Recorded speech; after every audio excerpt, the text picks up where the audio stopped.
bonsoir. Merci d'être là. Au nom de toute la paroisse Saint-Lô, je remercie Père Jean Joncheret qui nous fait la joie d'animer cette première conférence de ce cycle sur le temps de l'Avent, comme temps de la mission avec l'éclairage de Saint Bernard et de Benoît XVI. Je vais présenter un petit peu Père Jean, c'est long, il y a beaucoup de choses, j'ai essayé d'être bref. Vous faites beaucoup de choses. C'est un prêtre du diocèse d'Angers. Il consacre son temps à de nombreuses activités au sein du diocèse. Il est impliqué dans des missions et il offre des sessions de formation pour des laïcs engagés dans différents services diocésains. Il est engagé aussi dans la promotion du dialogue interreligieux au sein du diocèse d'Angers. Il a servi en tant qu'aumônier diocésain pour des mouvements impliquant des cadres, des ingénieurs et des dirigeants chrétiens. Il a été référent au catéchuménat du service foi jusqu'à l'année dernière. Père Jean Joncheret a une formation de sociologie et de théologie. Il a enseigné à l'Institut catholique de Paris et a occupé le poste de vice-recteur de cet institut. Il a également été le directeur de l'Institut de sciences et de théologie des religions à Paris. Au fil des années, il a publié plusieurs ouvrages et articles, et parmi ces ouvrages, j'ai retenu quelques-uns. Il y a l'approche scientifique des faits religieux, les baptêmes d'enfants ou baptêmes d'adultes pour une identité crédible. Je vais m'arrêter ici parce que c'était très long, j'ai essayé d'être bref. Et maintenant, je vous laisse la parole, Père Jean. Merci. Merci Nora pour cette présentation. On m'entend là, ça va? Comme ça? Bon, ben, je suis très heureux d'être là. J'étais déjà venu dans cette salle-là pour des soirées comme ça. Donc voilà le titre. Vivre le temps de l'Avent comme temps de la mission avec l'éclairage de Saint Bernard de Benoît XVI. Donc j'ai essayé de prendre des choses à gauche et à droite et puis de nous introduire dans le temps de l'Avent. Donc pour introduire ma réflexion, je vais reprendre 3 phrases, une de chacune de nos lectures de dimanche dernier, donc d'hier, que vous avez peut-être encore en mémoire. Dans la première lecture, Isaïe est le témoin de l'attente du peuple juif, une attente parfois angoissée. Il perçoit que Dieu est lointain, là-haut dans le ciel, et il lance un appel. Alors c'est cette phrase que j'ai retenue. « Ah, si tu déchirais les cieux, si tu descendais ».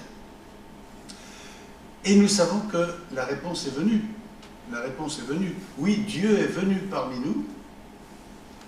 Isaïe ne savait pas encore sous quelle forme Dieu viendrait. Il est venu parmi nous. Dans le credo, nous disons « Il descendit du ciel ». Il a pris chair de la Vierge Marie. Il est venu. Ah, si tu déchirais les cieux. Oui, il est venu. Et c'est vraiment Dieu qui est venu sur notre terre. Nous allons le fêter à Noël comme on fête un anniversaire. Il y a un peu plus de 2000 ans.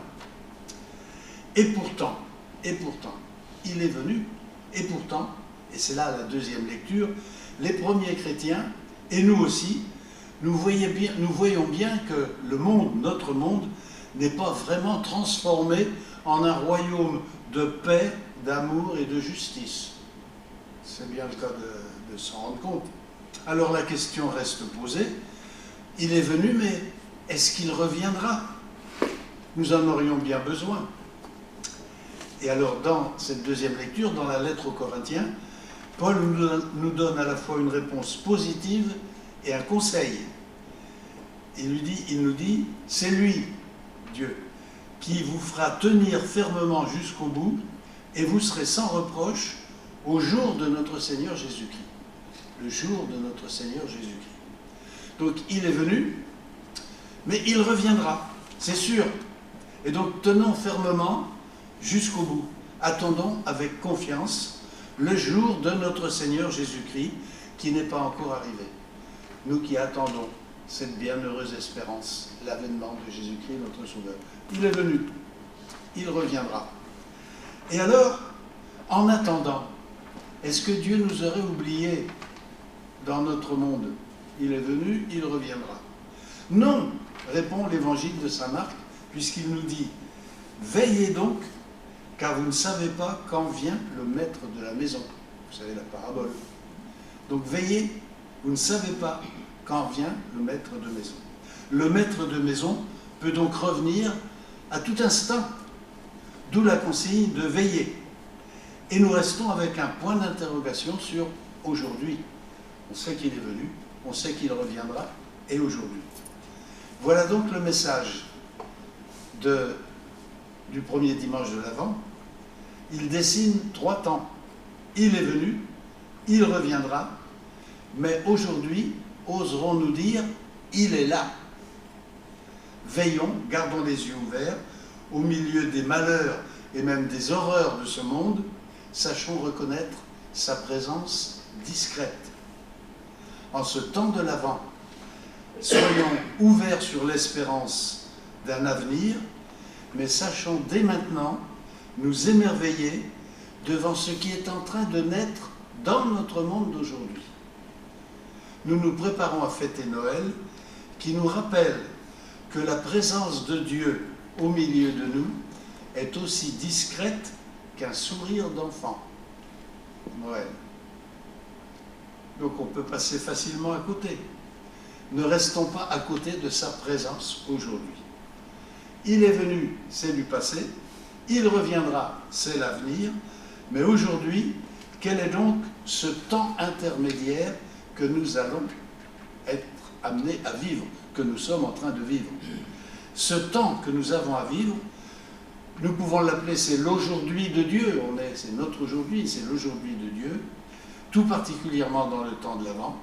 C'est important de bien le situer comme un temps intermédiaire entre la première venue du Christ et sa venue dans la gloire que nous attendons. Alors voilà le plan que je vous propose, que je vais suivre. 1. Saint Bernard parle de ce temps-là, le temps que nous vivons, comme d'une venue intermédiaire entre les deux. Nous savons je le cite, mais je vais lire avec vous le texte en entier, je cite juste une phrase. Nous savons qu'il y a, dit saint Bernard, une triple venue du Seigneur. Il est d'abord venu dans la chair et la faiblesse. Puis, dans l'entre-deux, il vient en esprit et en puissance. Et enfin, il viendra dans la gloire et la majesté. Donc je vais le citer. C'est un texte qu'on lit dans l'office des lectures le mercredi de la première semaine de l'Avent. Comme vous m'aviez invité d'abord pour le 6, je me disais, ça va tomber juste le jour. Non, maintenant on est 2 jours avant, mais enfin ça fait rien. Donc, avec Saint Bernard, on va regarder ça. On va le lire, je vais le lire intégralement. Mon deuxième point, ce sera celui qu'on appelle et qui signe Joseph Ratzinger, Benoît XVI. Dans son livre, il en parle de ce temps-là, le temps intermédiaire, comme du temps des païens. Je citerai. Le temps des païens, le temps de l'Église, le temps de l'annonce de l'Évangile à toutes les nations. Donc je citerai des passages de son livre, c'est Jésus de Nazareth, volume 2, tome 2. Et du coup, ça me donnera, dans un troisième temps, l'occasion d'élargir en parlant de la mission de l'Église, de notre mission à chacun de nous, dans la mission de toute l'Église, pour ce temps particulier dans lequel nous sommes.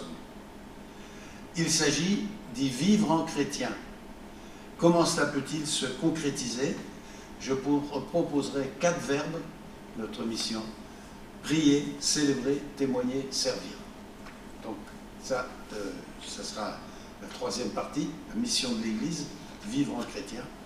Et s'il nous reste du temps, je pourrais évoquer des pages d'évangile à feuilleter, comme dans l'évangile, c'est presque comme des comparaisons. Tout l'évangile, c'est des paraboles, des comparaisons.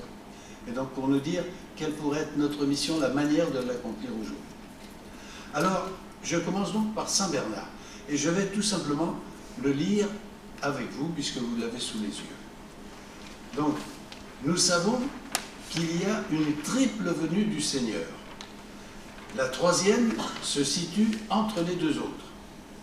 Celle-ci, la première et la troisième, sont manifestes. Celle-là, non. Dans la première venue, il a paru sur la terre et il a vécu avec les hommes. lorsque, comme lui-même en témoigne, ils l'ont vu, ils l'ont pris en haine. Lors de sa dernière venue, toute chair verra le salut de notre Dieu, et ils regarderont vers celui qu'ils ont transpercé. Et la venue intermédiaire, elle est cachée. Les élus seuls la voient au fond d'eux-mêmes et leur âme est sauvée. Ainsi, il est venu d'abord dans la chair et la faiblesse, c'est ce que je disais tout à l'heure, puis dans l'entre-deux, il vient en esprit et en puissance. Enfin, il viendra dans la gloire et la majesté. Cette venue intermédiaire, il n'y a que lui qui parle de ça comme ça, la venue intermédiaire de Dieu. Cette venue intermédiaire est vraiment comme la voie par laquelle on passe de la première à la dernière. Dans la première, le Christ fut notre rédemption. Dans la dernière, il apparaîtra comme notre vie. Et entre-temps, il est notre repos et notre consolation. Mais, pour que personne ne risque de penser que ce que nous disons de cette venue intermédiaire est une invention de notre part, écoutez ce que dit le Seigneur lui-même. « Si quelqu'un m'aime, il gardera mes paroles, et mon Père l'aimera, et nous viendrons à lui. » En fait, c'est une citation de l'évangile de Saint Jean, au chapitre 14, verset 23. « Si quelqu'un m'aime, il gardera mes paroles, mon Père l'aimera, nous viendrons à lui. » Venue intermédiaire. Ailleurs, j'ai lu en effet, dit « Qui craint Dieu fera le bien. » Mais je perçois qu'ici, Jésus exprime quelque chose de plus en disant de celui qui l'aime, « Il gardera mes paroles. » Mais où les gardera-t-il? Dans son cœur, sans aucun doute. Comme le dit le prophète, « Dans mon cœur, je conserve tes ordres pour ne point faillir envers toi. » Donc, la venue intermédiaire, c'est dans nos cœurs. Il vient dans nos cœurs. Voici comment il te faut garder la parole de Dieu. Heureux en effet ceux qui la gardent. Qu'on la fasse donc entrer dans ce qu'on peut appeler les entrailles de l'âme dans notre cœur. Qu'elle passe dans les mouvements de ton cœur et dans ta conduite. Consomme ce qui est bien, et ton âme y trouvera avec joie de quoi s'y nourrir largement. Mais consomme ce qui est bien. Comme on le mange, c'est lui qu'on mange. La communion, on le consomme. N'oublie pas de manger ton pain, le pain, pour ne pas laisser ton cœur se dessécher. De bonne et grasse nourriture rassasie ton âme. La nourriture de l'âme, c'est Dieu lui-même, le corps et le sang du Christ. Si de la sorte tu t'es mis à garder en toi la parole de Dieu, il aurait même pu mettre une majuscule, la parole de Dieu, c'est lui la parole de Dieu, nul doute qu'elle ne te garde aussi. Le Fils viendra à toi avec le Père. Il viendra, le grand prophète qui rétablira Jérusalem. C'est lui qui fait toutes choses nouvelles. Voici en effet ce qu'accomplira sa venue. Alors, de même que nous sommes à l'image de l'homme pétri de terre, de même nous serons l'image de celui qui vient du ciel. Comme le vieil Adam s'est répandu à travers l'homme tout entier et y a pris toute la place, le vieil Adam, celui qui a fauté, de la même manière, il faut que le Christ occupe toute la place, lui qui a créé l'homme dans sa totalité, qui le rachète intégralement et le glorifie dans son entier. Donc voilà le texte de Saint Bernard sur lequel je m'appuie. C'est ce texte qu'on nous demande de lire le mercredi de la première semaine de l'Avent. Donc il est un peu compliqué, c'est pour ça que j'ai trouvé que c'était bien que vous l'ayez, vous pourrez continuer à le regarder après, mais je le commente à ma façon. Donc dans ce temps intermédiaire qui est le nôtre, c'est la venue du Christ en nous, temps de l'intériorisation, de la prière, de l'intimité avec le Christ. Commentaire personnel, la première venue de Dieu, elle s'est faite sans nous, on n'était pas là. La troisième, la venue dans la gloire, adviendra de toute façon, mais la venue intermédiaire, elle dépend de nous. Il s'agit qu'il vienne en nous, si nous l'accueillons, sinon, si on ferme la porte. Et en fait, il frappe à la porte. Vous savez le passage de l'Apocalypse. Voici que je me tiens à la porte et je frappe. Si quelqu'un entend ma voix et ouvre la porte, j'entrerai chez lui, je prendrai mon repas avec lui et lui avec moi. Mais il frappe à la porte, mais il ne va pas défoncer la porte. Si quelqu'un ouvre, voilà. Voilà. Mais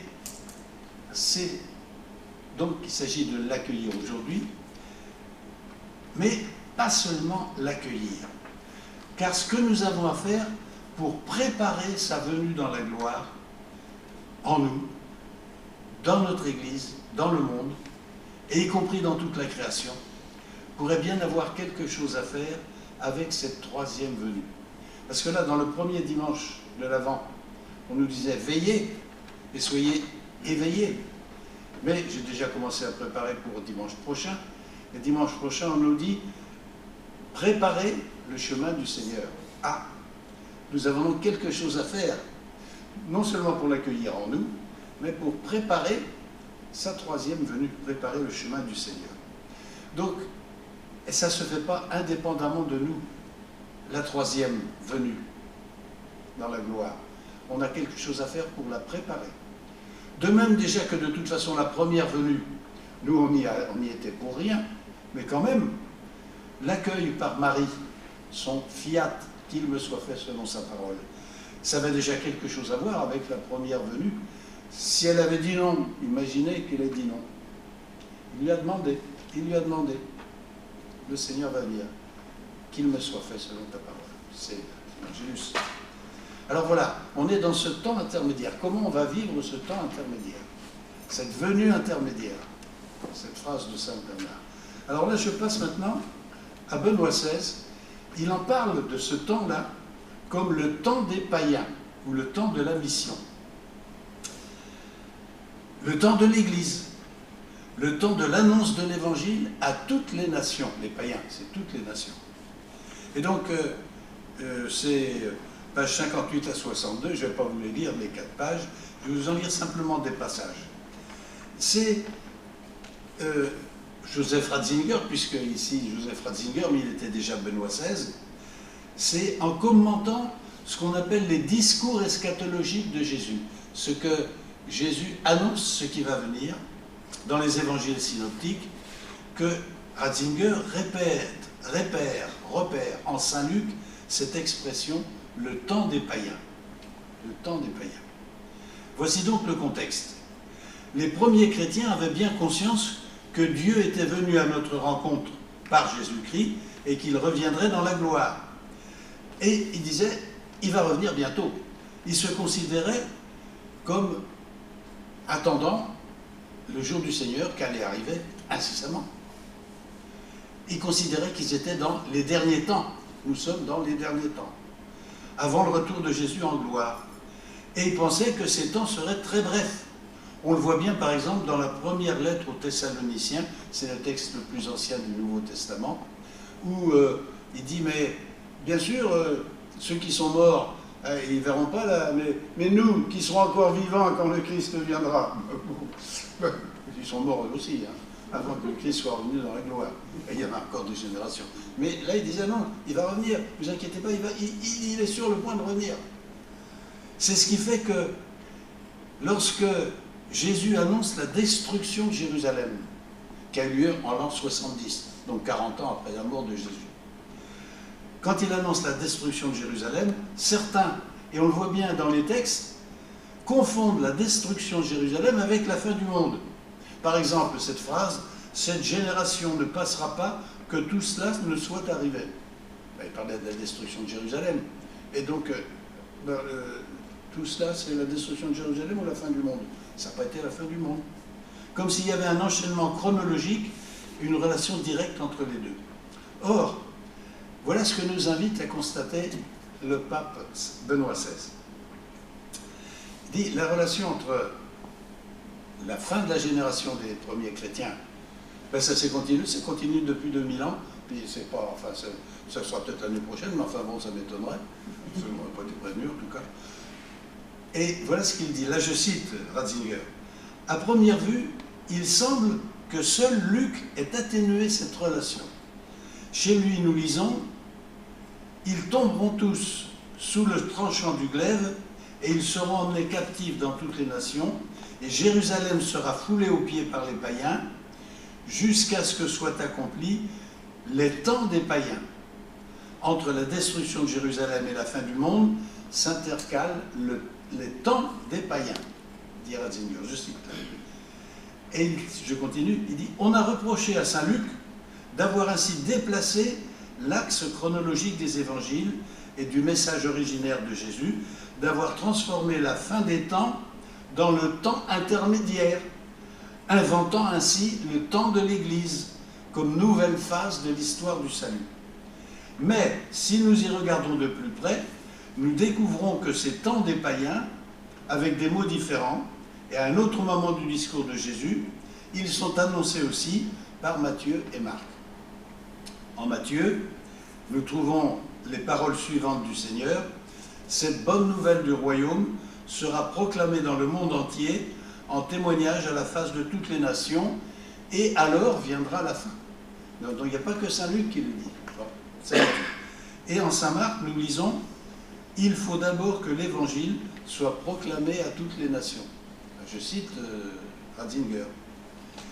Et il continue, il dit « La fin du monde ne peut arriver que lorsque l'évangile aura été porté à tous les peuples. Le temps des païens, le temps de l'Église des peuples du monde n'est pas une invention de saint Luc, c'est le patrimoine commun de la tradition de tous les évangiles. » Alors voilà donc le sens que nous pouvons donner à cette expression, le temps des païens. C'est le temps de l'annonce de l'évangile à toutes les nations. Le pape Benoît XVI continue en disant qu'il ne s'agit pas de faire des calculs sur sa durée, mais de l'interpréter avant tout comme un devoir, porter l'évangile à tous. Et je le cite encore un petit peu. En ce sens, l'urgence de l'évangélisation dans la génération apostolique est motivée non pas tant par la question de la nécessité de connaître l'évangile pour le salut individuel de chacun, mais bien plus par cette grande conception de l'histoire, afin que le monde atteigne son but, l'évangile doit arriver à tous les peuples. L'évangile doit arriver à tous les peuples. Et ça amène d'ailleurs, sur un point particulier, ça l'amène à évoquer la relation des chrétiens avec le judaïsme. Il dit, en arrière-plan, nous avons toujours à cet égard la question concernant la mission d'Israël. Et il fait référence à saint Paul, en citant un autre auteur, qui disait, dans la ligne de Romains, de l'Épître aux Romains, l'Église ne doit pas se préoccuper de la conversion des Juifs, parce qu'il faut attendre le moment préétabli par Dieu, jusqu'à ce que soit entrée la totalité des païens. Les Juifs restent Juifs. On n'a pas à leur dire, vous absolument vous deveniez chrétiens. Non, ils sont là, ils sont témoins de ce temps, en attendant que soit entrée la totalité des païens. Et il ajoute quelques pages plus loin, pendant ce temps, Israël conserve sa propre mission. Donc, mon commentaire, d'abord ce temps que nous vivons, c'est bien le temps de l'Église, de sa mission d'évangélisation. Ce n'est pas seulement un temps où nous attendrions passivement la venue du Seigneur dans la gloire. Nous attendons la venue dans la gloire. Oui, mais nous avons à nous investir dans ce temps, à le préparer. Et reprenant sa réflexion sur le sujet, Benoît XVI écrivait, alors c'est en 2019, il écrivait « Dans ce temps, Dieu rencontre les hommes à travers l'amour crucifié de Jésus-Christ, afin de les rassembler dans une libre acceptation du royaume de Dieu. C'est le temps de la liberté, et cela veut aussi dire le temps dans lequel le mal continue à avoir du pouvoir. C'est un temps de la patience de Dieu. La patience de Dieu. Le mal continue à faire son chemin, mais pourtant Dieu est présent. Et c'est le temps du mélange entre Dieu qui est présent, qui fait son chemin, et le mal. Alors je commente, je vais développer ce point. L'urgence de l'évangélisation. C'est pas tant de baptiser d'urgence tous les païens, faute de quoi ils ne seraient pas sauvés. Il disait, c'est pas tant la question de la nécessité de connaître l'évangile pour le salut individuel de chacun. Mais c'est une participation au grand dessein de Dieu qui veut que le monde entier, la création tout entière, soit sauvée. Bon. Et sur ce point, la relation avec le judaïsme en premier lieu, et toute proportion gardée avec les autres religions, c'est éclairant.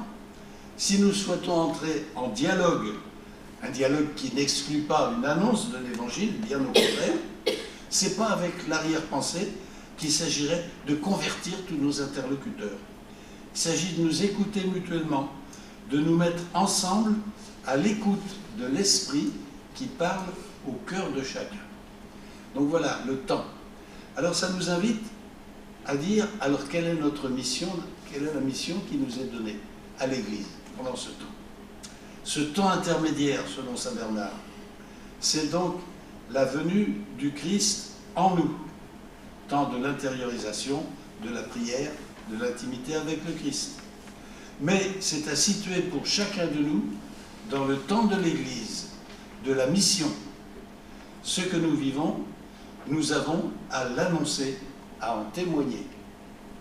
Donc je suis là, dans ma troisième partie, là. La mission de l'Église, c'est quoi? Cette mission a mystérieusement quelque chose à voir avec l'accomplissement du dessein de Dieu sur le monde, sur la création, avec sa venue dans la gloire. Notre mission prépare, c'est de préparer la venue dans la gloire. Non pas comme s'il n'était pas là, parce qu'il est déjà là, mais voilà.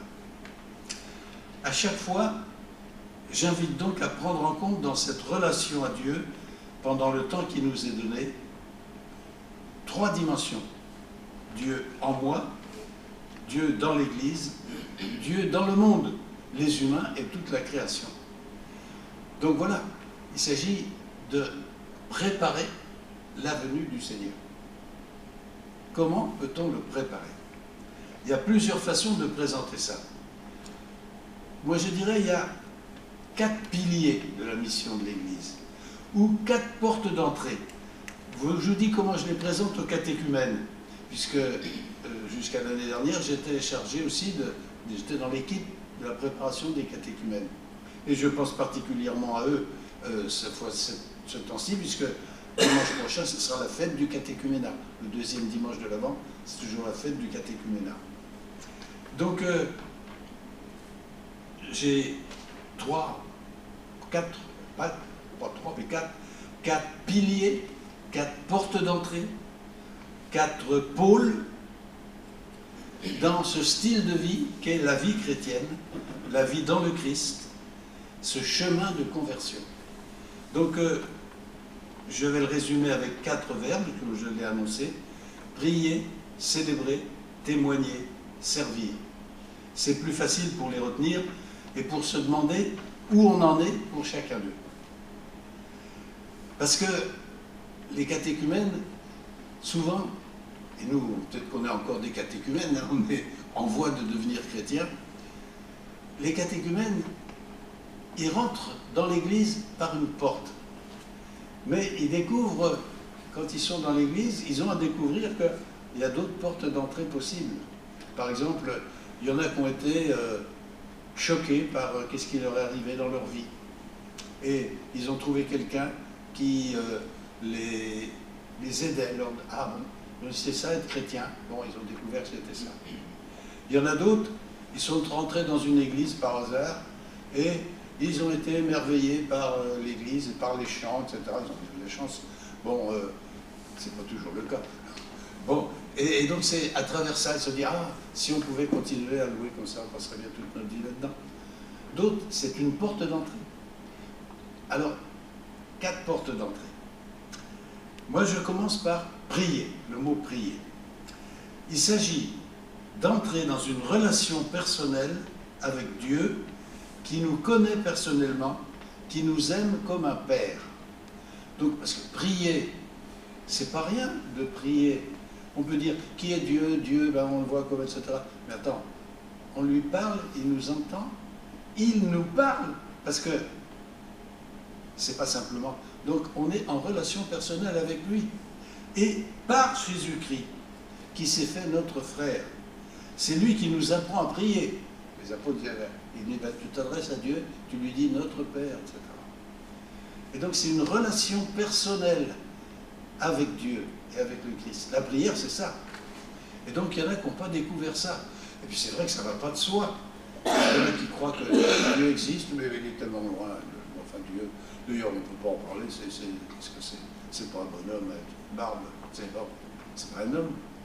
Et pourtant, on peut entrer en relation personnelle avec lui.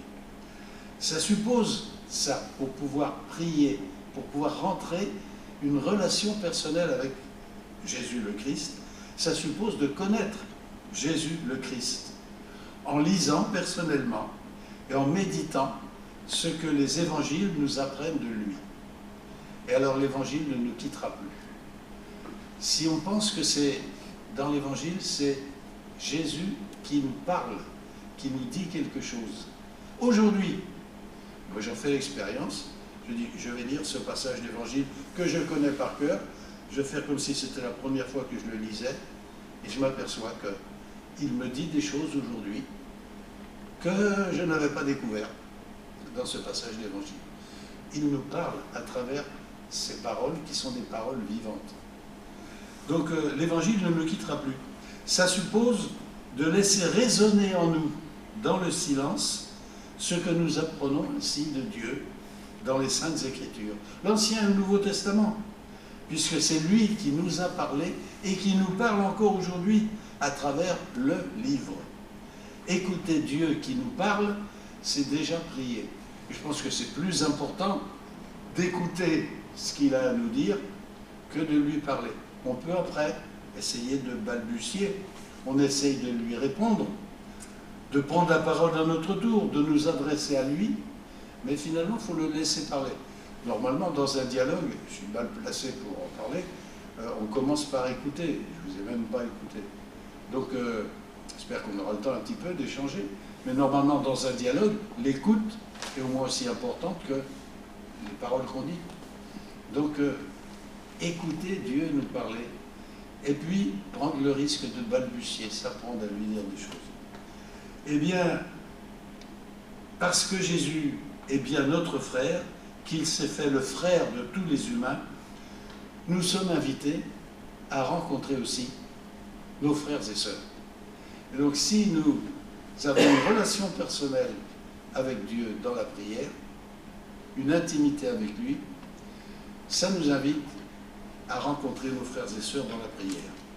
Donc ce premier pilier, cette porte d'entrée, nous entraîne dans un deuxième, rejoindre des frères et sœurs. Et quand nous rejoignons des frères et sœurs, nous ne quittons pas Jésus, ni ce pilier de la prière, nous le retrouverons au cœur des autres portes d'entrée. La prière est présente dans tout l'ensemble. Et c'est pour ça que je passe au deuxième, célébrer. Célébrer. Parce que prier, ça peut se faire tout seul, dans la pièce la plus retirée de chez soi. C'est Jésus qui dit, retire-toi dans la pièce de ta personne. Et là, Dieu te parle dans la prière. Mais à un moment ou à un autre, célébrer, c'est rejoindre des frères et sœurs pour rendre grâce ensemble à ce Dieu qui nous aime. Donc, ça, il y en a qui n'ont pas découvert ça, parmi les catéchumènes, des fois. Dis moi, je n'ai pas besoin d'aller à la messe. Il y a des chrétiens, d'ailleurs, qui n'en voient pas l'utilité non plus. Rejoindre des frères et sœurs et célébrer ensemble. Notre prière personnelle, notre rencontre personnelle avec Jésus ne peut pas se passer d'une dimension communautaire, fraternelle. Sinon, nous risquons d'imaginer simplement un Dieu à notre image. Ah ben c'est le Dieu auquel je m'adresse, c'est mon petit Dieu à moi. Alors que non, c'est lui qui nous a fait à son image, et nous risquons, nous, de le faire à notre image. Non, il nous a tous fait, toutes et tous, à son image. Alors, retrouver l'image de Dieu dans les personnes qui vivent autour de nous. Voilà. Retrouver l'image de Dieu dans les personnes qui vivent autour de nous. Retrouver l'amour de Dieu à travers cet amour que nous partageons. Ben, je ne dis rien d'extraordinaire, c'est celui qui dit « j'aime Dieu » et qui n'aime pas son frère, il se met le doigt dans l'œil, c'est pas exactement comme ça qu'il dit, mais comment pourrait-il aimer Dieu qu'il ne voit pas alors qu'il n'aime pas son frère qu'il voit? Et c'est peut-être des fois plus difficile d'aimer un frère qu'on voit ou une sœur qu'on voit dont on voit d'abord les défauts, mais essayer de retrouver l'image de Dieu à travers ça. Donc dans la célébration, c'est ça qui est en jeu. C'est faire donc l'expérience d'une communion avec Dieu et d'une communion fraternelle en Église. Communion, comme par hasard, la communion, c'est à la messe qu'on communie, mais le mot communion, c'est être unis ensemble. Faire corps, se reconnaître ensemble, membres du corps du Christ, c'est toute la portée symbolique de l'Eucharistie, la messe, le sommet des signes que Dieu nous donne, la communion. Donc, célébrer. Ça suppose que les gens qui sont à côté de nous et aux côtés de qui nous sommes dans la célébration eucharistique de la messe ne soient pas pour nous des étrangers. Est-ce qu'on vient rejoindre des frères ou est-ce qu'on est simplement les uns à côté des autres dans la célébration? Bien sûr, nous ne passons pas toutes nos journées, toutes nos semaines avec eux. Mais il faut un minimum de vie en Église pour pouvoir accomplir la mission de l'Église, la mission qui nous est confiée. Cette vie en Église peut prendre plusieurs formes. Je ne les détaille pas ici, mais c'est dans ce deuxième terme, célébrer, que je situe l'indispensable vie en Église. Prier, il y a des tas de gens qui disent « j'ai pas besoin de personne d'autre pour prier ». Ils ne sont pas forcément chrétiens d'ailleurs, mais il y en a qui prient. Mais pour un chrétien, c'est aussi vivre ensemble. Le mot communion, être en communion, faire corps avec l'autre. C'est le deuxième point. Je le mets dans célébrer. Et alors, reconnaître Dieu dans le visage de nos frères et sœurs, ça se fait dans la célébration liturgique, mais ça nous amène à sortir de nos groupes de chrétiens pour annoncer la bonne nouvelle que nous avons accueillie ensemble. Si on a une bonne nouvelle, alors c'est le troisième mot, témoigner. Le mot témoigner, pour moi, est très fort. Si nous célébrons ensemble, en effet, si nous partageons la parole et le pain, nous sommes, à la fin de chaque célébration, invités à sortir, car nous sommes appelés et envoyés en mission. Allez, vous êtes envoyés en mission. Mission, c'est le même mot que messe. Ite missa est. C'est pas allez, la messe est finie. En italien, ils ont traduit comme ça. Andate in pace, la messa finita. Non, allez en paix, allez dans la paix du Christ, mais allez, mais partez en mission. La messe, c'est une mission qu'on reçoit. Il s'agit de partager la joie qui nous fait vivre. Ah, encore faut-il qu'on vive dans la joie. Annoncer une bonne nouvelle. Encore faut-il que c'était une bonne nouvelle pour nous. Et nous ne pouvons pas la garder pour nous. Il s'agit d'en faire bénéficier ceux qui nous entourent. Alors évidemment, vous comprenez pourquoi j'ai commencé par briller la relation personnelle avec Dieu. Si on a goûté cette relation-là, si on a goûté le fait d'être ensemble en Église, c'est pas toujours le cas, mais des fois on sort de la messe en disant « Ah, mais c'est pas trop tôt ». Parce que, bon, il ne s'est rien passé, quoi. Enfin bon,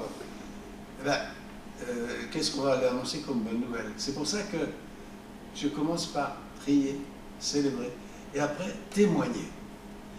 Et cette joie de témoigner, en fait, elle augmente quand on la partage. Le pape François parle de la douce et réconfortante joie d'évangéliser dans la joie de l'évangile. Et il dit, de même que la foi augmente quand elle est donnée, ça c'est une citation de Jean-Paul II, il dit comme la vie augmente quand elle est donnée. Donc notre vie de chrétien, il faut que ce soit quelque chose de naturel, qu'on ait envie d'en témoigner. Je crois qu'on en fait l'expérience dans de nombreux domaines de notre vie. Quand on a la chance de pouvoir partager ce qui nous tient à cœur, même si nous craignons de ne pas savoir comment faire, c'est en le partageant qu'on en prend conscience. Ce que nous pensons se fortifie, se clarifie, et c'est ainsi que notre foi grandit. On peut prendre l'exemple dans n'importe quel domaine de notre vie. Quand on a une conviction, si on la garde pour soi, on n'est même pas trop sûr. Tandis que quand on essaye de l'exprimer, que les autres nous disent c'est vraiment ça que tu penses, etc., et c'est ça que tu voudrais faire, eh bien on s'aperçoit, oui, que c'est une chance extraordinaire. J'ai une chance extraordinaire de pouvoir partager là avec vous ce qui est ma conviction. On n'a pas toujours l'occasion de le faire. Donc quand on le fait, on se dit, ben oui, vraiment, c'était ce que je pensais là que j'ai dit. C'était pas du baratin, c'était ce que je pensais vraiment. Ah bon? Donc la joie de partager. Et c'est comme ça que notre foi grandit. Donc il s'agit bien d'annoncer l'Évangile en témoignant de ce qui nous fait vivre. C'est ça.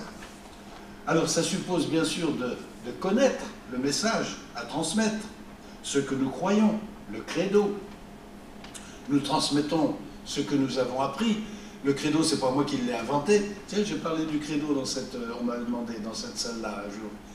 Et on m'avait dit, mais qu'est-ce que tu mets dans le credo? J'étais obligé de dire, moi, voilà ce que je mets dans le credo, mais c'est pas moi qui ai inventé le credo.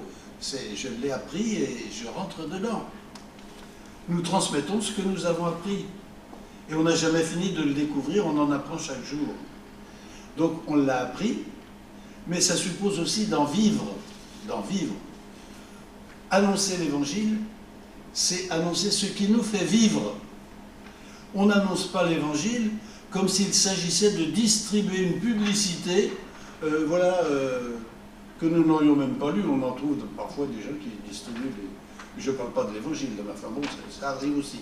Mais il y a des tas de choses aussi, et des gens qui me disent prenez là, mais ça c'est de la com, c'est tout. Et donc on ne sait même pas s'ils ont lu le prospectus qu'ils nous donnent, simplement ils sont payés pour le faire.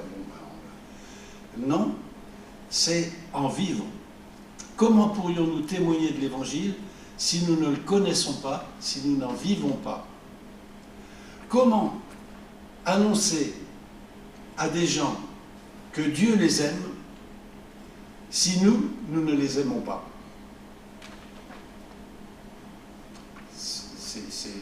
C'est faux. C'est faux. Donc, c'est exigeant d'annoncer l'Évangile. Dire, Dieu s'intéresse à chacun d'entre vous. Oui, mais moi, je me fous pas mal de ce que vous me dites. Alors, t'as rien à me dire. C'est très exigeant de témoigner de l'Évangile. Donc, il y a à chercher une cohérence entre notre vie et ce que nous annonçons. Et c'est en cela que consiste le témoignage. Ça peut nous entraîner très loin, parce que si on veut annoncer le témoignage de l'Évangile en disant voilà jusqu'où Jésus a aimé ceux qui étaient autour de lui, je ne suis pas de niveau pour le faire. Bon, je le fais, mais modestement, parce que c'est quand même ce qui me fait vivre, sinon c'est pas la peine de l'annoncer. Et voilà qu'on est amené à notre quatrième verbe, après prier, célébrer, témoigner, servir. Vivre en chrétien au milieu du monde, c'est-à-dire servir. Vivre en frères et sœurs à la manière du Christ, avec tous les humains. En effet, c'est se faire le serviteur de tous. S'engager pour le service de la fraternité universelle et de la création. Le service de la création.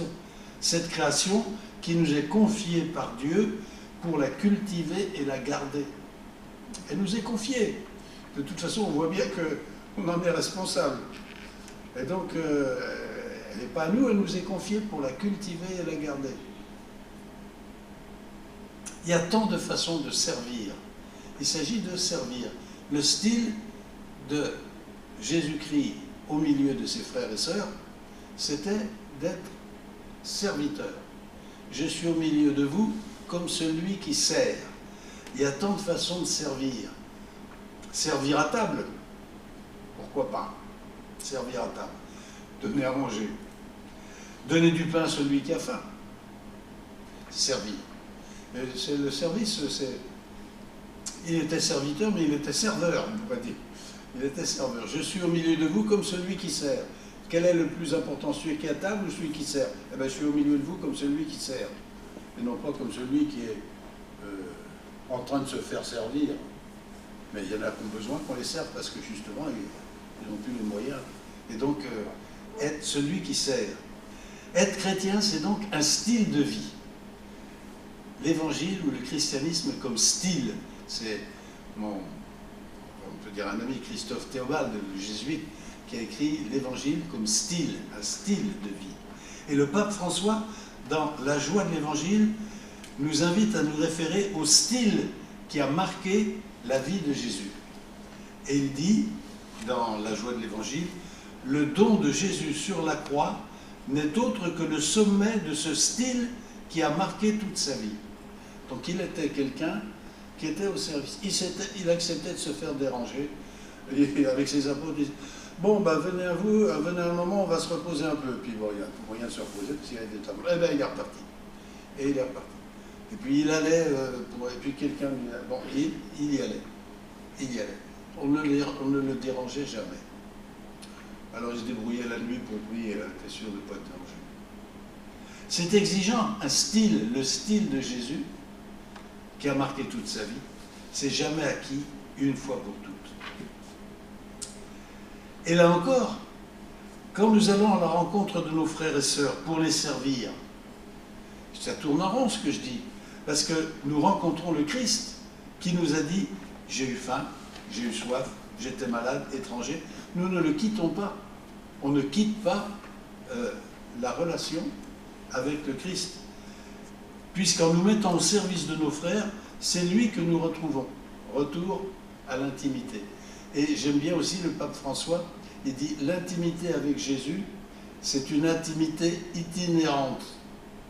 Curieux comme expression. C'est-à-dire qu'on n'est pas refermé, lui et moi, on ne bouge plus. Non.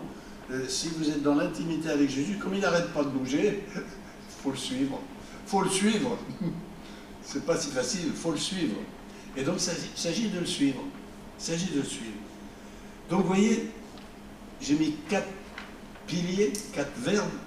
Il ne s'agit pas de quitter le premier pour en atteindre un autre. Tout est lié. Il ne s'agit pas d'en choisir un en disant, ben moi, ce que j'aime chez les chrétiens, c'est le service. Oui, mais n'oublie pas le célébrer, témoigner, prier. Une autre va dire, ah, non, moi, ce que j'aime bien, c'est aller à la messe le dimanche. Je ne peux pas y aller toute la semaine, mais j'y passerai bien toute la semaine. Non, il ne s'agit pas d'en choisir un en abandonnant les autres. Et du premier, la façon dont je les ai mis, du premier au 4e, il y a un enrichissement, un chemin de conversion de toute la vie. On est ramené à l'intimité avec Dieu, à la célébration avec les autres, au témoignage qu'on donne et au service. Mais on peut reconnaître que chacun a sa porte d'entrée préférée, selon son tempérament et son histoire. Et c'est important de se rendre compte qu'il y a des gens qui sont champions dans le service, d'autres qui sont merveilleux dans leur liturgie, d'autres qui ont une intimité avec le Christ qui peut nous impressionner, etc. Donc, chacun a sa porte d'entrée préférée. Chacun entre par un verbe plutôt qu'un autre. Aimez-la, il est invité à découvrir les 3 autres. Et bien sûr, ce que je vous ai dit là, ça pourrait être exprimé autrement, avec d'autres mots ou dans un autre ordre. C'est de cette façon que j'ai dit. Puisque le temps intermédiaire, le temps qui nous est donné, c'est le temps de la mission qui nous est donnée. Alors, je peux encore causer un petit peu ou... Parce que là, ça va être un peu plus décontracté dans mon dernier point. C'est des pages d'évangile à feuilleter pour illustrer d'une façon imagée notre mission, puisque l'Avent nous ouvre sur la mission d'aujourd'hui. Parce que Jésus aimait bien prendre des comparaisons pour exprimer ce qui est si difficile à exprimer. Il annonçait un royaume tout proche, déjà là, et en même temps si loin de ce que nous pouvons faire de l'expérience. Alors, à chaque fois, c'était le royaume, c'est un peu comme si, et hop, on est parti encore dans une histoire où on se dit, mais qu'est-ce qu'il a voulu dire? Et on n'est jamais sûr de ce qu'il a voulu dire en plus. À nous de chercher. Les comparaisons qu'il prenait il les prenait dans la vie quotidienne des gens du monde rural qu'il côtoyait, dans les métiers différents qu'ils exerçaient, dans laquelle il est, dans la Judée, dans les environs. Donc il n'est pratiquement pas sorti de ça. Paul, par exemple, qui était un beaucoup plus grand voyageur, est même venu jusqu'à Rome, et puis toute l'Asie mineure. Il prendra des exemples dans d'autres métiers, les militaires, nous sommes donc prenez la cuirasse du Christ, etc. Bon. Les coureurs dans le stade, etc. Donc on voit bien qu'il est dans le monde romain. Lui, il était dans le monde juif méditerranéen. Et donc, les comparaisons qu'il prend, ça peut nous donner des idées à nous aussi, pour rendre compte auprès de nos contemporains, on pourrait prendre d'autres comparaisons, de ce que nous vivons. Par exemple, moi j'aime bien dire la communion des saints, je crois en la communion des saints. C'est comme un énorme réseau.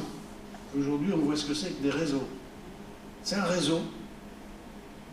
Peut-être que ça peut parler aux gens familiers des réseaux sociaux. Pour moi, la communion des saints, ben oui, quand il y a quelqu'un qui a besoin de quelque chose, le fait que tous les autres pensent à lui, voilà. Ou on va se retrouver autour de quelqu'un qui est dans la... Bon, il y a une communion des saints, mais qui est beaucoup plus large. Je prie pour, etc. Pour les gens qui sont en train de se faire tuer dans bien des endroits dans le monde en ce moment. Et je pense que ma prière, elle est efficace, aussi efficace que si je likais un message. Et je me souviens, je me permets une petite... on m'avait donné, quand j'étais à Saint-Serge, on m'avait dit, rencontre-nous ces trois filles qui étaient en catéchèse et qui étaient difficiles parce qu'elles posaient des questions difficiles. Et alors, on disait, elle me dit, mais comment on peut imaginer que, on dit que Dieu nous écoute, mais si on est tous ensemble à l'écouter, combien qu'il a des oreilles? Et ben, j'ai dit, comme quand vous envoyez un message, il y a plein de gens qui peuvent le lire, il y a plein de gens qui peuvent le lire en même temps. Donc voilà, ça paraît sur tous les réseaux, vous avez des tas de gens qui... La communion des saints, c'est un peu comme un réseau. Ah ben oui, bon, pourquoi pas. Mais je me contenterai pour terminer cet entretien, parce que c'est à nous de trouver d'autres exemples, sur notre mission, en ces temps qui sont les nôtres, les temps des païens, de feuilleter quelques pages d'évangile que vous reconnaîtrez facilement, pour nous inviter à donner un visage concret au style, à la façon dont nous pouvons exercer notre part dans la mission de toute l'Église. La mission, est-ce que je l'imagine, est-ce que je la mets en œuvre, par exemple, comme un paysan, un homme de la terre? Il prépare le terrain, il sème, puis il attend que ça pousse avec patience. Puis il récolte quand le temps est venu. Si on pense à ce que fait un paysan dans ce travail, c'est des exemples que prend souvent l'Évangile, parce que c'est quand même plus grave. Alors on peut se poser la question, quel terrain travaillons-nous? Il y a des terrains qui sont plus souples que d'autres. Il y a des terrains qui sont plus arides. Et quels moyens prenons-nous pour semer ou planter? À la volée? Bon voilà. Ou plan par plan. Là, je vais rencontrer quelqu'un et je vais parler avec lui. Il y a plusieurs façons de semer. Avons-nous la patience d'attendre que le Seigneur fasse son travail dans les cœurs, car c'est bien lui qui fait le travail. Parce que le paysan, il sait qu'il sème, mais après ça lui échappe. Ça lui échappe. Et donc c'est pas lui qui fait le boulot. Donc est-ce qu'on a la patience de se dire, ben voilà, j'ai dit ça et je ne vois pas les fruits que ça apporte. Ben, c'est peut-être dans 15 ans, 20 ans, 30 ans que ça apportera des fruits. Puis tu seras peut-être même plus là pour le voir. Avons-nous la patience d'attendre que le Seigneur fasse son travail dans les cœurs? Parce que là, c'est lui qui fait le boulot. Savons-nous savourer la récolte, rapporter des gerbes dans la joie? Car la moisson est abondante. Le Seigneur a semé dans les cœurs, et quand nous arrivons sur un terrain, nous ne sommes pas les premiers. Le Seigneur a déjà travaillé. Savons-nous repérer le travail qu'il a fait bien avant nous? Nous sommes des semeurs, Peut-être, mais c'est surtout lui qui sème. Sommes-nous des moissonneurs? Dire, oh, dites donc, c'est extraordinaire ce que le Seigneur a fait ici. Est-ce qu'on est capable d'admirer le travail que fait le Seigneur, comme quelqu'un qui au printemps se dit, ah, ben, ça va être une belle récolte de cette année. Voilà des exemples. Notre mission, est-ce qu'on la vit comme un paysan? Premier exemple. Deuxième profession, comme un pêcheur. Mais un pêcheur d'hommes. Attention, vous connaissez là, vous voyez bien que je fais allusion.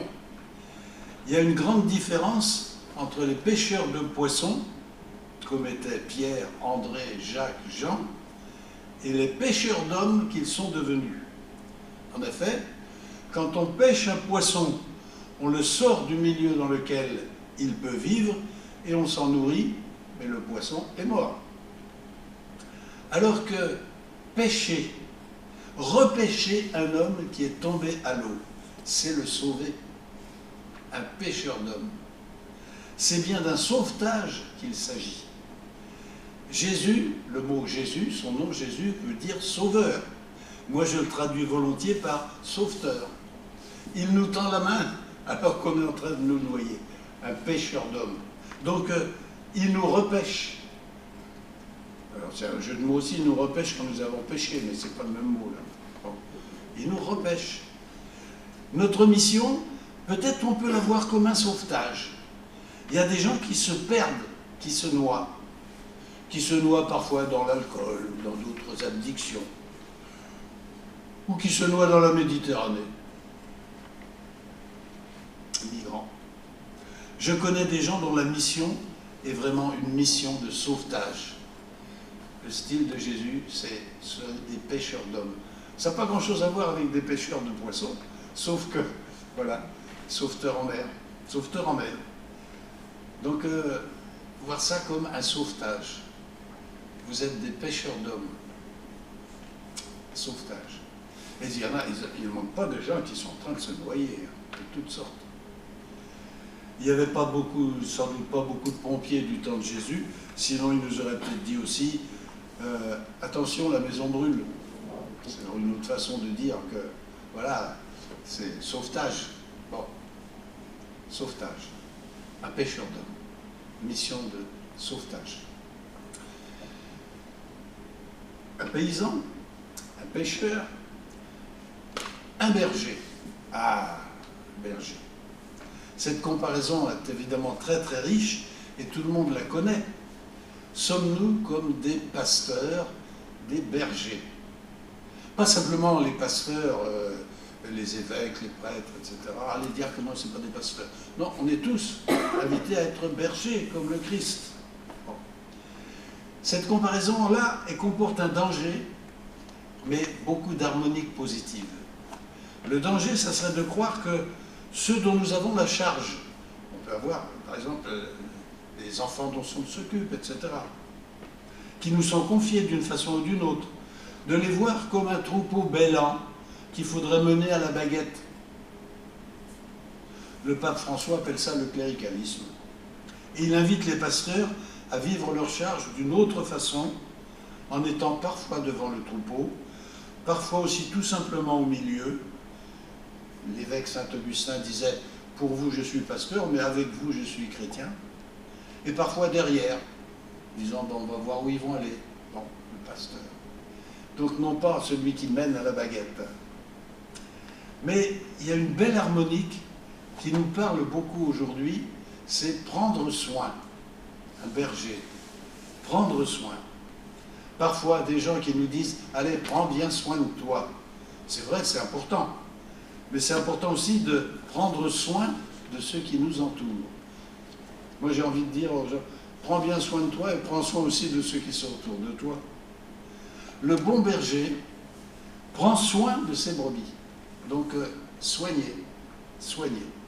J'exprimerai volontiers notre mission avec toutes ses dimensions, avec l'image prendre soin.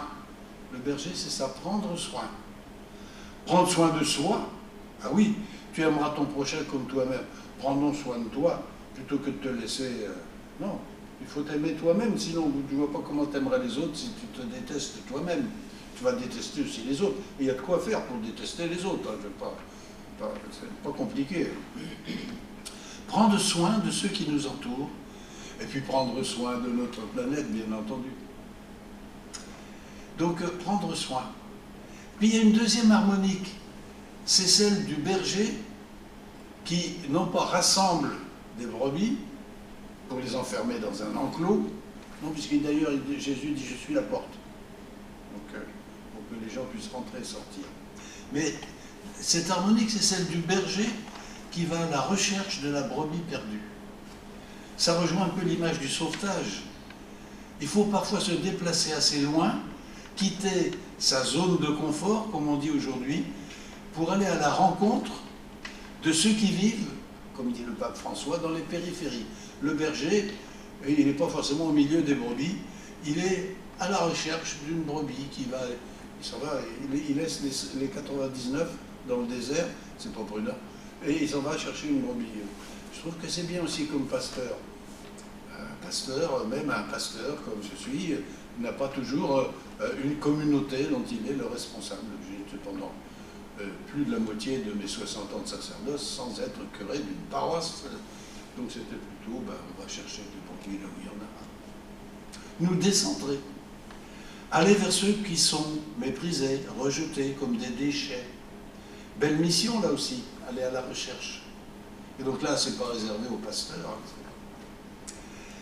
Donc, comme un paysan, comme un pêcheur, comme un berger, comme un envoyé, un chargé de mission. Je ne sais pas s'il y avait des chargés de mission du temps de Jésus. Aujourd'hui, dans beaucoup de métiers, ce qu'on a à faire, c'est des missions, des projets qu'on a à réaliser. On est embauché d'ailleurs des fois pour une mission. Ça fait un CDD. Hein, enfin bon, on a une mission. Et donc, je constate que ses collaborateurs proches, il les a désignés comme des envoyés, apostolos, les apôtres. C'est des envoyés. Il les envoyait. Nous aussi, notre mission est parfois reçue par quelqu'un qui nous a appelés, qui nous a confié une mission. Qu'on soit laïque ou prêtre ou diacre, etc. Il y a quelqu'un un jour qui est venu nous dire « Est-ce que tu ne ferais pas telle et telle chose, on a besoin de toi pour ça ?» Ah bon, on a été appelé. On a été appelé, on a été envoyé. Sauf si on a dit « Ah ben non, moi je ne suis pas capable, etc. » Donc, tous ces collaborateurs proches, c'est des envoyés des apôtres. Nous aussi, donc, on a à répondre à un appel, à remplir notre mission, et peut-être aussi à répercuter un appel, à appeler à notre tour. Ça, je ne savais pas très bien faire, à dire qui est-ce qu'on va appeler, on a besoin là, qui est-ce qu'on va appeler pour ça. Donc savoir appeler, savoir dire tiens, toi tu ferais bien telle chose là, toi tu serais capable de faire ça. Donc appeler et recevoir une mission. Puis dernière chose, il est temps que j'arrête, être comme le dépositaire d'un don à faire fructifier. Dépositaire d'un don à faire fructifier. Vous voyez bien à quoi je fais allusion dans l'Évangile. C'est peut-être pas un métier, sauf pour les banquiers, un don à faire fructifier. Mais je m'aperçois que faire fructifier des sommes qu'on avait reçues, ça faisait déjà partie d'un travail à faire de son temps. Hein? La parabole des mines et des talents. Or, nous avons tous reçu des cadeaux, des dons. Un don, c'est quelque chose qui a été donné, donc un cadeau, qui nous ont été faits. Qu'as-tu que tu n'aies reçu, dit saint Paul. On a tous des dons, on l'oublie parfois. Chacun de nous a des talents, des dons. Mais nous faisons souvent comme si ça nous appartenait. J'ai un talent, je suis fier de mes talents. Mais non, tu as un don, c'est que tu l'as reçu, ça t'a été donné. On fait comme si ça nous appartenait de droit, alors qu'on l'a reçu gratuitement. On dit que c'est une grâce, c'est la même chose. Notre mission, c'est tout simplement de faire fructifier nos talents, les dons que nous avons reçus. Voilà, j'ai feuilleté un peu l'Évangile, j'arrête là. On pourrait trouver des tas d'autres pages d'Évangile, mais je vous invite justement chacun à trouver sa mission, son style, dans le style de Jésus, et ça fait partie d'une mission qu'on remplit tous ensemble. J'arrête là, j'ai été trop long. Peut-être trop compliqué en plus, mais enfin bon, Vous pouvez réagir, dire ce que vous en pensez. On a encore un moment.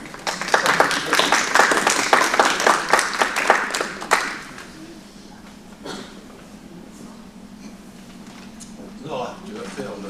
Non, si vous aviez des questions pour le micro, comment ça se passe, Patrick? Oui. Pour le micro, comment ça se passe? C'est bon, On peut parler comme ça. Hein. s'il y a des questions. Oui, on peut s'entendre quand même. C'est très intéressant, merci surtout avec ces 4 verbes. Oui. Qui contiennent beaucoup de choses qui, Oui, qui les résument aussi l'enseignement du pape François qui répète. Oui, qui répète souvent ces mots-là. Oui.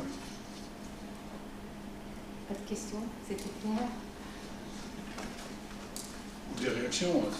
Ça peut être des compléments, ça peut être pas forcément des questions, mais des réactions. Ça me fait penser que, etc. Pourquoi vous n'avez pas dit que...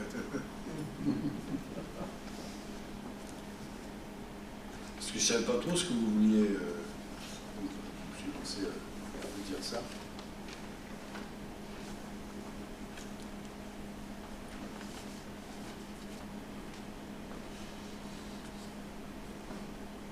Quand on parle trop longtemps, ça coupe la parole.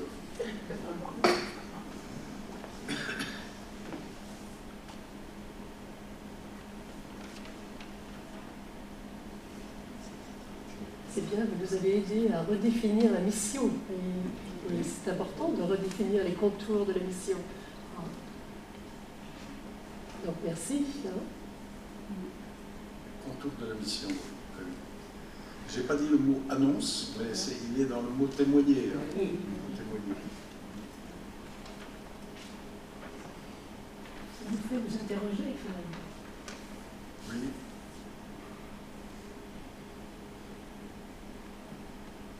Vous avez l'impression que c'est trop? Non? Non.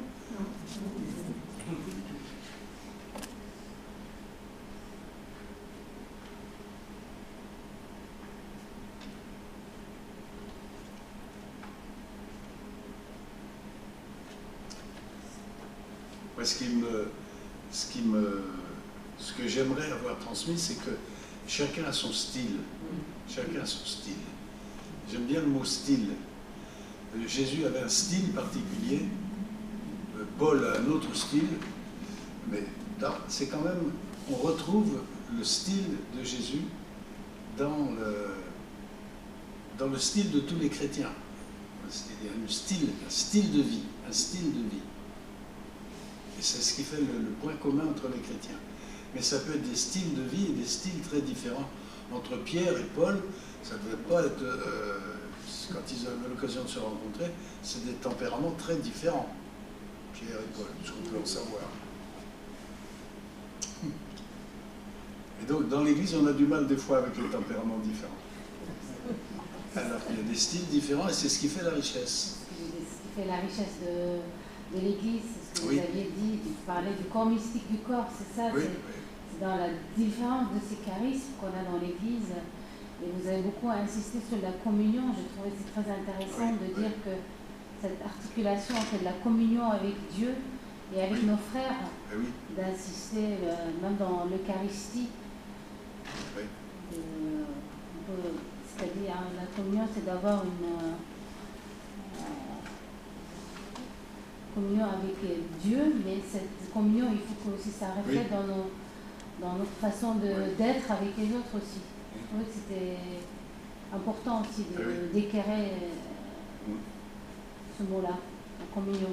Donc, communion, oui. Et le mot communion, il y a le mot union. Bon, bien sûr, on dit union en commun, mais je peux jouer sur le mot.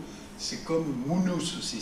On a une charge en commun, comme une union, une commune.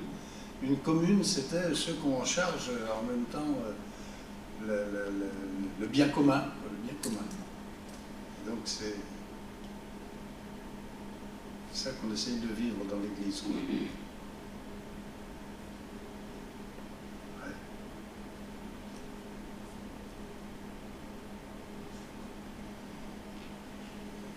J'espère que je ne vous ai pas proposé quelque chose de trop exigeant.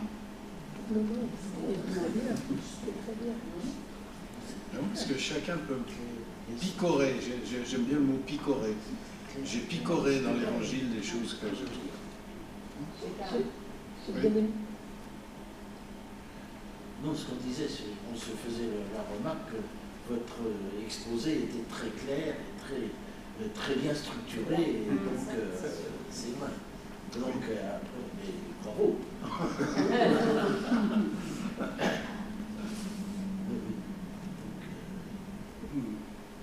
Très intéressant, certainement. Ouais, j'ai bien aimé, quand j'ai trouvé ce texte de Saint-Bernard, là, je me dis, tiens, ça c'est marrant. La venue intermédiaire. La venue intermédiaire. C'était ce mot-là surtout. Alors après, je vous ai donné tout le texte, un peu compliqué, mais voilà, il est venu, il reviendra, mais maintenant, pour le moment, il est là.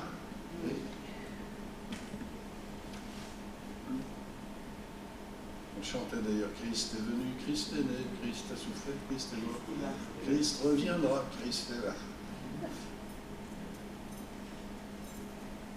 Donc c'est important parce que là, il est vraiment très discret. Dans cette venue intermédiaire, il est très discret. Déjà à Noël, c'était quand même très discret. Un bébé sur la paille, dans une mangeoire qui venait pour se faire manger. Les communions, on le mange. Il y en a qui disent, mais c'est ça, il est venu dans une mangeoire. C'était très discret, c'était inattendu d'imaginer qu'il soit, il soit à laver les pieds de ses disciples. Donc déjà, ça nous annonçait qu'il est discret, il est au milieu de nous. Et donc, on a deux fois du mal en ce moment, quand on voit ce qui se passe dans le monde, se dire, mais est-ce qu'on va s'en sortir, quoi. Donc, à trouver on est d'autant plus invités à trouver des présences discrètes de Dieu. Il y en a, même au cœur de la guerre, même au cœur de... Il y a des choses merveilleuses qui se passent. Et l'Esprit de Dieu est dans le cœur de pas mal de gens.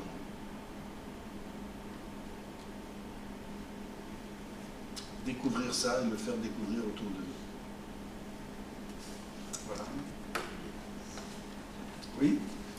Moi, j'ai bien apprécié quand vous avez mis l'accent sur le témoignage.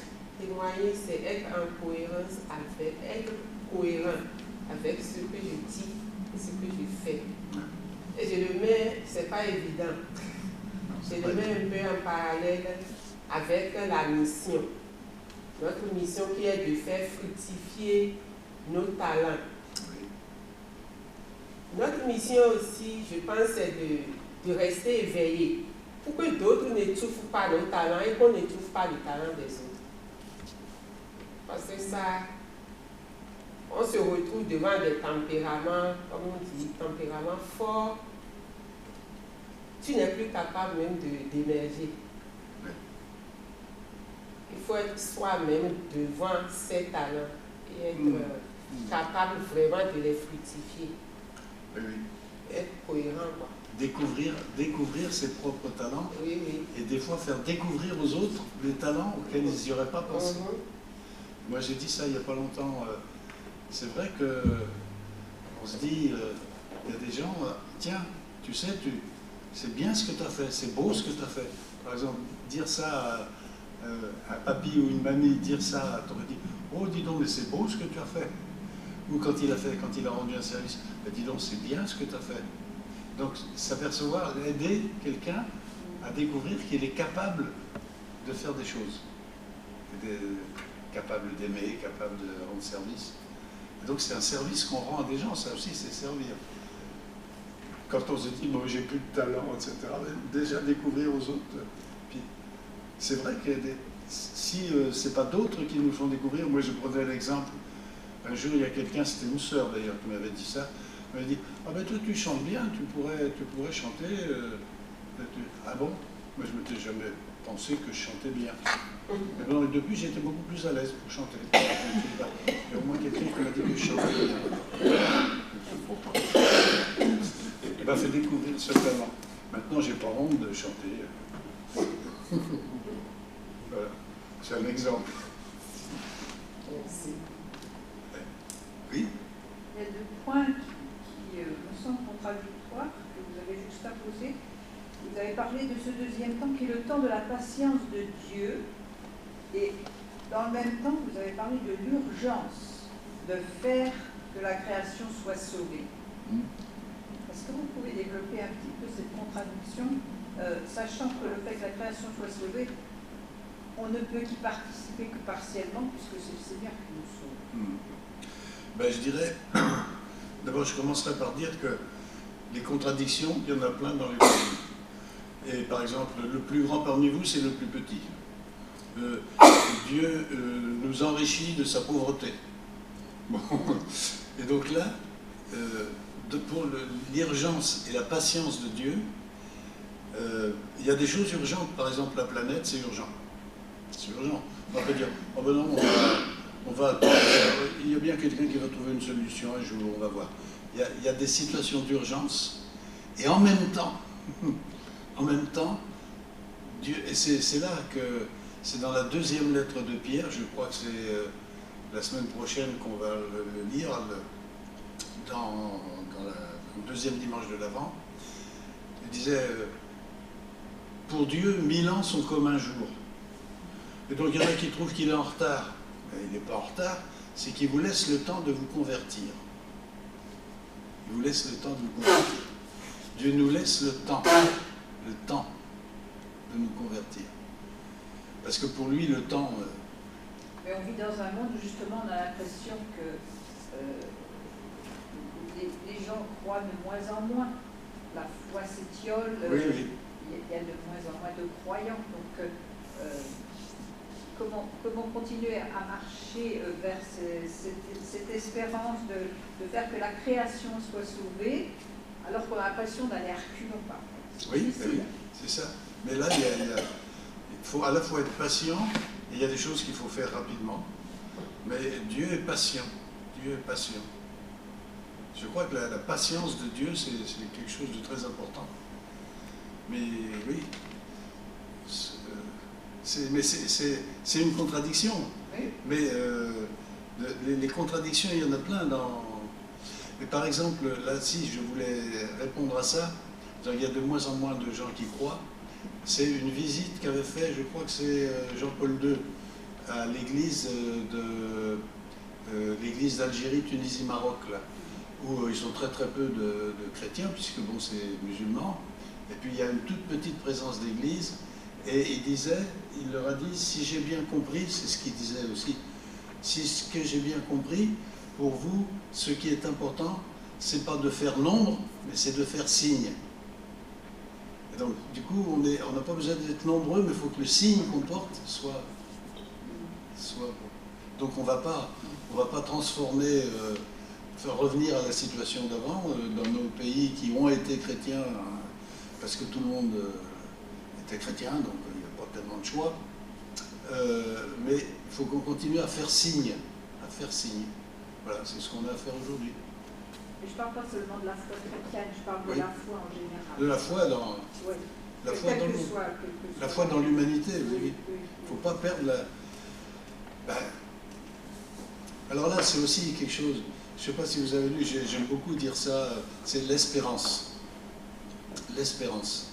C'est Anne-Dauphine Julien, je ne sais pas si vous savez, c'est cette mère de famille qui a perdu 2 de ses petits-enfants, etc. Et un jour, son gamin, Gaspard, lui a dit s'il n'y a plus d'espoir pour Maëlys, il nous restera l'espérance. Et elle a dit, mais l'espoir, quand il n'y a plus d'espoir, c'est le désespoir. Et donc, il reste l'espérance. Mais c'est tout autre chose. C'est tout autre chose. L'espoir, c'est les espoirs humains. C'est sans espoir. Bon, ben, il reste l'espérance. Mais l'espérance, c'est d'un tout autre ordre. Mais il faudrait que je trouve le passage exact. C'est impressionnant. Il reste l'espérance. Et l'espérance, c'est la toute petite fille. Ouais. Hein? Entre les deux. Entre la foi et la charité, c'est Peggy qui dit ça. L'espérance.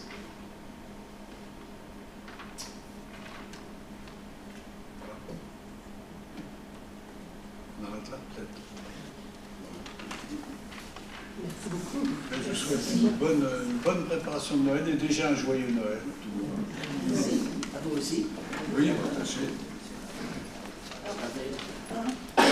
Moi, dans ce cadre-là, je ne peux que conseiller d'écouter, alors c'est le dimanche, peu importe la chaîne, enfin c'est BFM, parce que faut bien un canal, mais écoutez, En quête d'esprit. En quête d'esprit. Et notamment, ce qu'ils ont dit dimanche dernier, c'était vraiment très très intéressant, et c'était sur l'espérance. Ah oui. Alors il y a le midi, ou bien alors le dimanche soir à 20h. Et c'est 1h30, 2h. C'est très très intéressant. C'est vraiment des témoignages passionnants. Donc, moi je peux que conseiller d'écouter. On n'a pas entendu, c'est sur BFM. BFM. Ça fait longtemps qu'il existe, c'est vraiment très très intéressant. Voilà. Comme RCF. Ben, oui.